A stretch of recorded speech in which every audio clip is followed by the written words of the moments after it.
আচ্ছা, এটা হচ্ছে ইন্টারফেস, তাই তো? হ্যাঁ আমার কি করা লাগবে? ইন্টারে ক্লিক করার পরে এবার তারপরে যে সিস্টেম ডাটা সিস্টেম ডাটা, এই যে সিস্টেম ডাটাতে যায়। মানে এটা দিলে অপশন আসবে, এটা দিলে স্ল্যাব ইনজেক্ট বা এই অপশন আসবে, টোটাল অপশন আছে। আমি যেটা করবো তখন সেটা সেটিং ইয়ে করে দেবো। তারপরে এই যে প্যাটার্ন চয়েস আছে, pattern choice, auto data, auto data. এটা দুইবার প্রেস করলে যে আসতে থাকবে। আচ্ছা, বুঝতে পারছি। আর দিয়ে তারপর হচ্ছে এই যে ড্রাফটিং রেশিও, ড্রাফটিং রেশিওটা হচ্ছে আমাদের কি ড্রাফট না? মূল ড্রাফট, মূল ড্রাফটটা দেবো হচ্ছে এইখানে। এরপরে ড্রাফটিং রেশিও 2 হচ্ছে আমার ব্রেক ড্রাফট। এইগুলো তো আমাদের দরকার নাই। এরপরে এদিকে হচ্ছে রবিং কাউন্টটা দিতে হবে, রবিং কাউন্টটা দিব।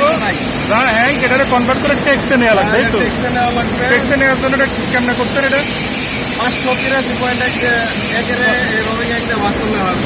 রবিং হ্যাং ভাগ 583.1 ভাগ রবিং 583.1 ভাগ রবিং হ্যাং। তাহলে টেক্সটে আসছে, এখানে আমরা এটা ইনপুট দিব। কাউন্ট দেওয়া লাগবে না।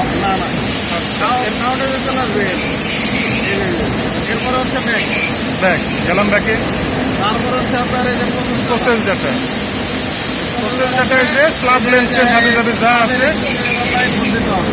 ওই তো স্ল্যাবের ইয়ে দিলাম। তারপরে হচ্ছে স্ল্যাব হচ্ছে minimum maximum, interval minimum maximum আর ডায়া। এরপরে হচ্ছে সেভ ডিসপ্লে রিফ্রেশ তারপরে দিয়ে কাহিনি শেষ। তাইলে এখানে আমার সিস্টেম ডাটা আর প্রসেস ডাটা কাজ হচ্ছে এই দুই জায়গা।